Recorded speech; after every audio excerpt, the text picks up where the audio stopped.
Assalamualaikum warahmatullahi wabarakatuh. Perkenalkan, nama saya Dian Permatasari, mahasiswi aktif Institut Agama Islam Negeri Curug dengan NIM 2263141, Program Studi Perbankan Syariah semester 5, Lokal PS 5C. Dalam dunia bisnis syariah, kepercayaan adalah kunci. Tapi bagaimana jika akad yang disepakati ini justru memicu sengketa? Inilah yang terjadi antara Bank Syariah versus dengan PT AS dalam kasus akad jual beli murabaha.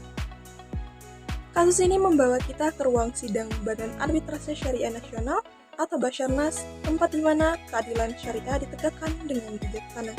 Akad murabaha adalah transaksi jual beli di mana bank membeli barang yang dibutuhkan nasabah, kemudian menjualnya kepada nasabah dengan tambahan margin keuntungan. Dalam akad ini, harga pokok dan keuntungan bank disepakati dan diinformasikan di awal perjanjian.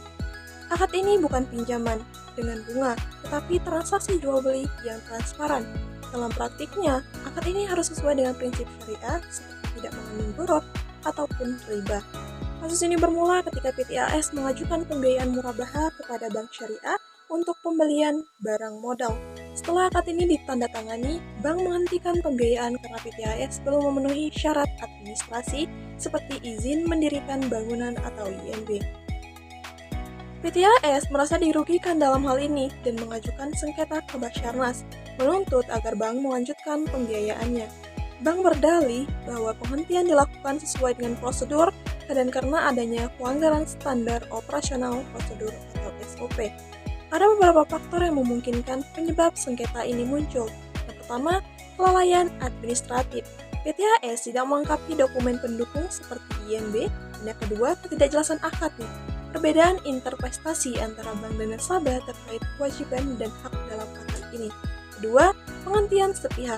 Bank menghentikan pembiayaan tanpa musyawarah terlebih dahulu, sehingga meninggalkan atau menimbulkan ketidakpuasan dari PT AS atau nasabahnya.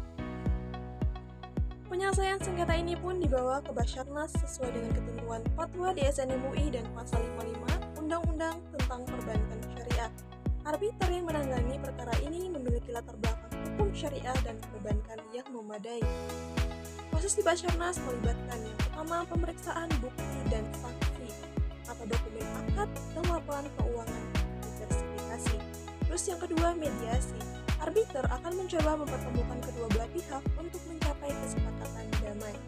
Ketiga, putusan. Jika mediasi ini gagal, arbiter memutuskan perkara berdasarkan fakta dan sesuai dengan prinsip-prinsip syariah. Dalam kasus ini, arbiter memutuskan bahwa penghentian pembiayaan oleh bank termasuk prestasi karena tidak adanya klausul jelas dalam akad yang mengatur penghentian tanpa musyawarah.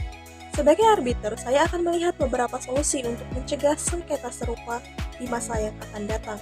Yang pertama, klausul yang jelas dalam akad. Bank dan nasabah haruslah mencantumkan secara rinci hak dan kewajiban masing-masing pihak. Kedua, musyawarah sebelum penghentian. Setiap penghentian pembiayaan harus dilakukan setelah musyawarah dan persetujuan kedua belah pihak. Yang ketiga atau yang terakhir, edukasi nasabah. Bank perlu memberikan edukasi tentang akad yang akan dijalankan, termasuk tentang resiko dan kewajiban si nasabah dalam akad murabaha ini. Kasus ini mengajarkan kita pentingnya transparansi dan komunikasi dalam akad murabaha. Dengan memperhatikan prinsip syariah dan menjalankan akad sesuai dengan aturan, sengketa akan dapat dihindari dan hubungan antara bank dan nasabah tetap harmonis.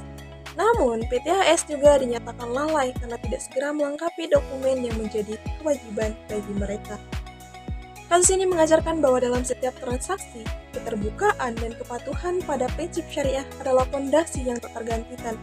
Penyelesaian sengketa melalui jalur arbitrase syariah bukan hanya mencari siapa yang salah, tapi memastikan keadilan terjaga dan hak semua pihak dapat dihormati. Dalam Quran Surah An-Nisa ayat 58, mengatakan bahwa sesungguhnya Allah memerintahkan kamu menyampaikan amanat kepada yang berhak menerimanya, dan apabila kamu mendapatkan hukum di antara manusia, hendaklah kamu menetapkannya dengan adil. Mari kita jadikan prinsip ini sebagai pedoman dalam setiap transaksi, agar ekonomi syariah semakin kokoh dan membawa keberkahan untuk kita semua. Sekian yang dapat saya sampaikan, saya akhiri wabillahi taufiq wal hidayah. Wassalamualaikum warahmatullahi wabarakatuh.